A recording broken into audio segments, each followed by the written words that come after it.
I'm sitting here in Kyiv with Yurii Savchuk, Director General of the Ukrainian National Museum of the History of Ukraine in the Second World War. With over 30 years in the field of museum work, Dr. Savchuk's main mission now is to preserve and present the Ukrainian cultural heritage. Savchuk holds a PhD in history and was a senior researcher at the Institute of History of Ukraine. He was also a Fulbright visiting scholar in America from 2019 to 2020.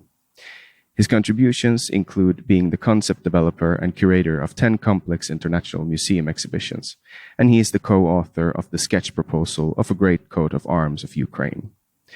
Dr. Savchuk is also a member of the Expert Council of the National Bank of Ukraine on the issue of commemorative coins, and a member of the Commission on State Awards and Heraldry under the President of Ukraine. Under Dr. Savchuk's leadership, the War Museum in Kyiv has been actively involved in documenting the ongoing illegal Russian invasion of Ukraine. The museum's team has collected over 7,000 artifacts related to the invasion, creating a number of exhibitions based on these materials. One notable exhibition, titled Ukraine, Crucifixion, was created in real time, presenting a realistic picture of the Russo-Ukrainian War from a museum and historical perspective. The museum has recently received a Judge Special Recognition Award at the Museums Plus Heritage Awards for documenting history in real time. This was the 10th of May in 2023 in London. Since the war began, the museum have organized more than 25 exhibitions featuring original artifacts and photos in 14 countries around the world. We're now sitting here in front of the statue Motherland. Dr. Savchuk, could you tell us a bit about the history of this museum? This museum was founded 50 years ago, and this year will be 50 years anniversary of our museum. Our museum, one of the biggest museum in Ukraine and in the capital of Ukraine, in Kyiv. This museum was built during Soviet time. The main building of our museum, monument Motherland. This monument still the tallest monument in Europe, and for example, 9 meters highest of Statue Liberty in New York, because the monument was built in Soviet time, as I said, during the Cold War, and all things in that time were compared, and monument too. So you wanted to have the largest, and you managed to. Yes. How has the ongoing illegal invasion of Russia influenced the mission and the role of this museum? Since first day of the full-scale Russian invasion, our museum team was very active in the information and cultural front.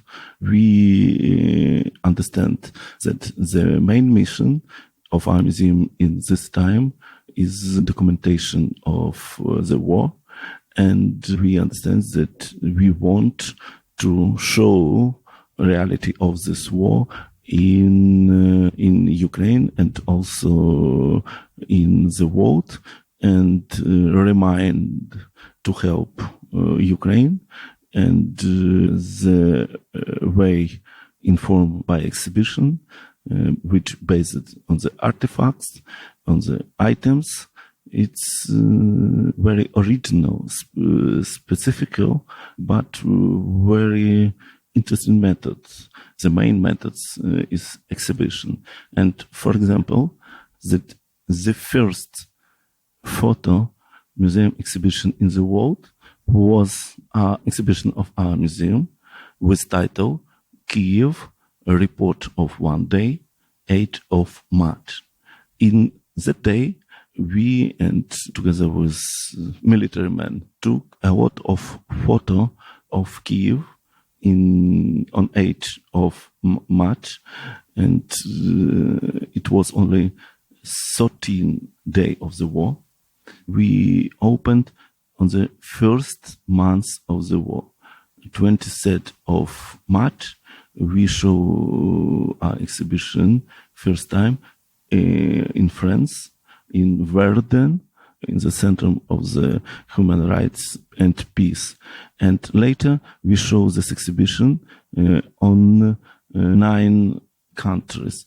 And later, 8th of May, we created and opened the first museum exhibition in the world, which based on the artifacts, original artifacts.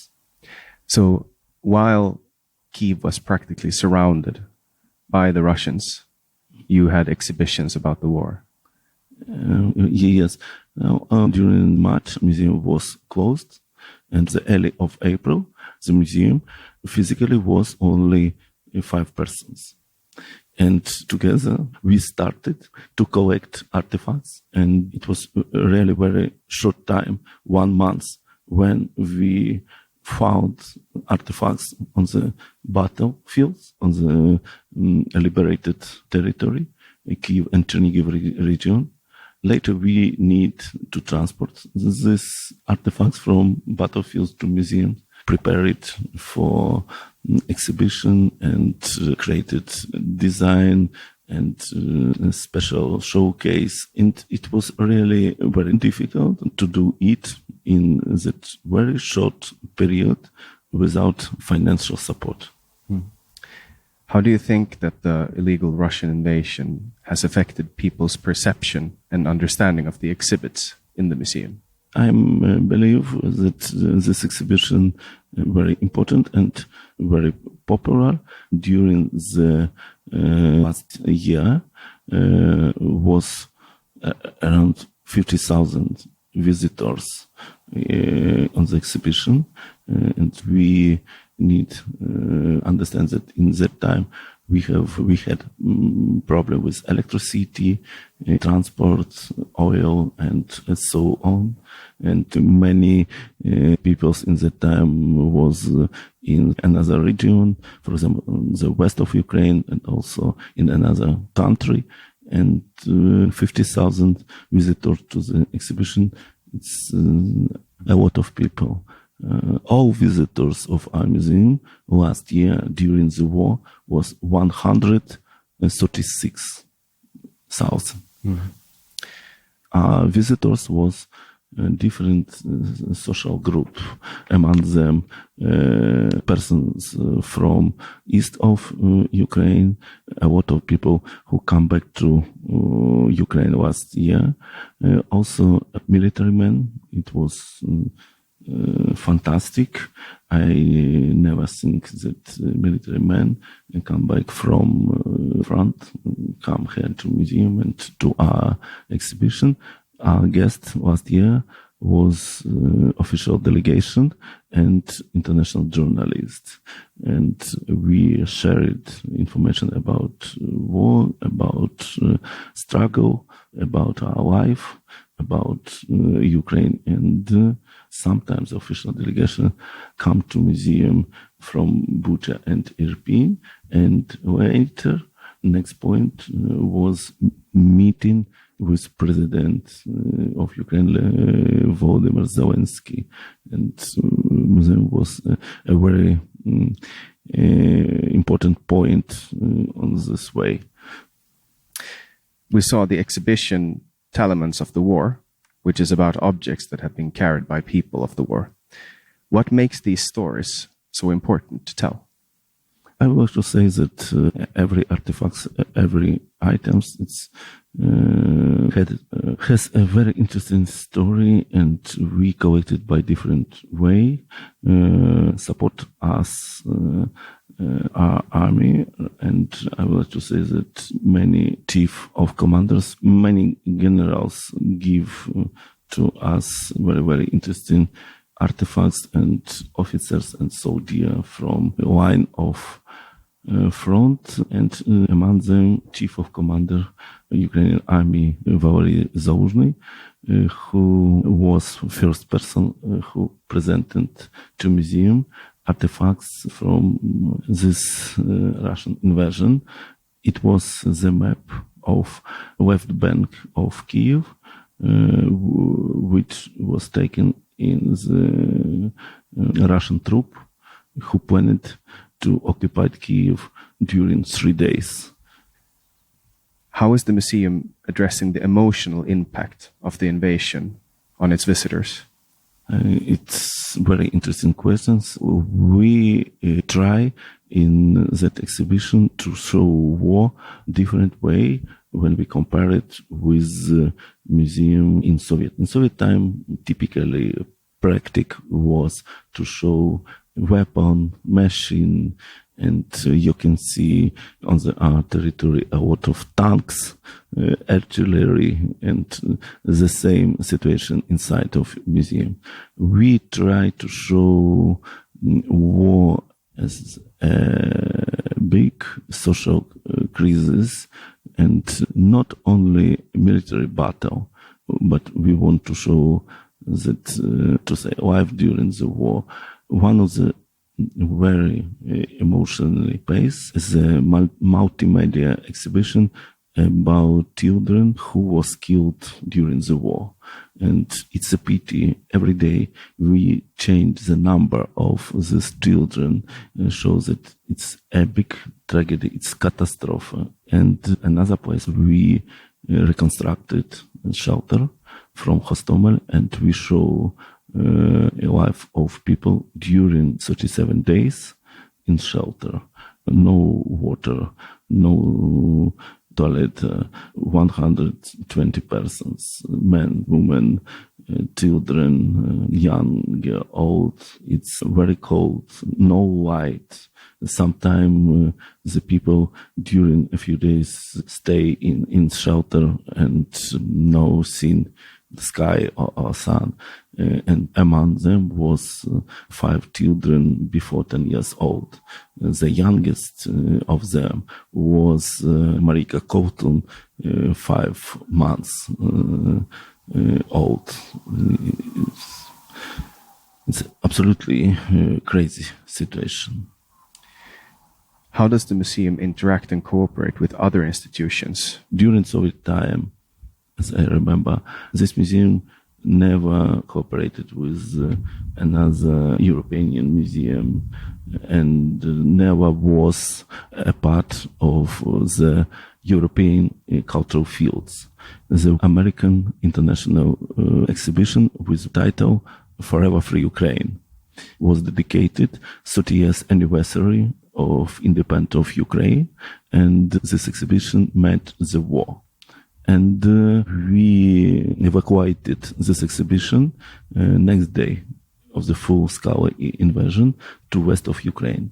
And later we reconstructed this exhibition in Kaunas, in Lithuania, 21st of September last year. And in that time, Kaunas was the cultural capital of Ukraine. And this exhibition was the first museum exhibition in Europe, as Ukraine was candidate to. We're now, during the war, we remind the world to support us in by financial, weapon, technology, and so on. But we need also cultural support.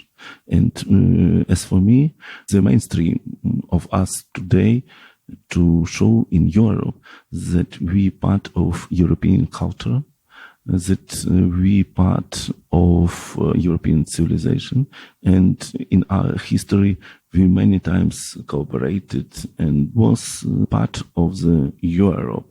And this war also war for identity, for our identity. And we need to show our identity in another country. And for example, one the way of this, to show our exhibition about this war, but not only about this war. And for example, I would like to say about a big project with Sweden Army Museum.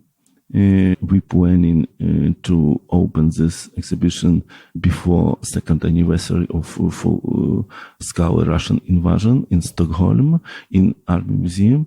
And the title of this exhibition, Crossroads of History, 1,000-year history. And we want to show that during the 1,000 years, we was very close with Sweden in different way. For example, famous way from Vikings to Greek. Later we have Kazakhstan and King Charles XII during the North War supported Ukraine hetmans, Mazepa, and so on. During my research in Army Museum in Sweden, I remember many documents with title Unknown Country, among them Ukraine. And now we want to show that we are nations, we are country with a long history. The best way to show it, the museum cooperation. How do you engage with the younger generation born in 2012, 13, 14, who may not have experienced the beginning of the invasion in 2014? How do you show this war to them?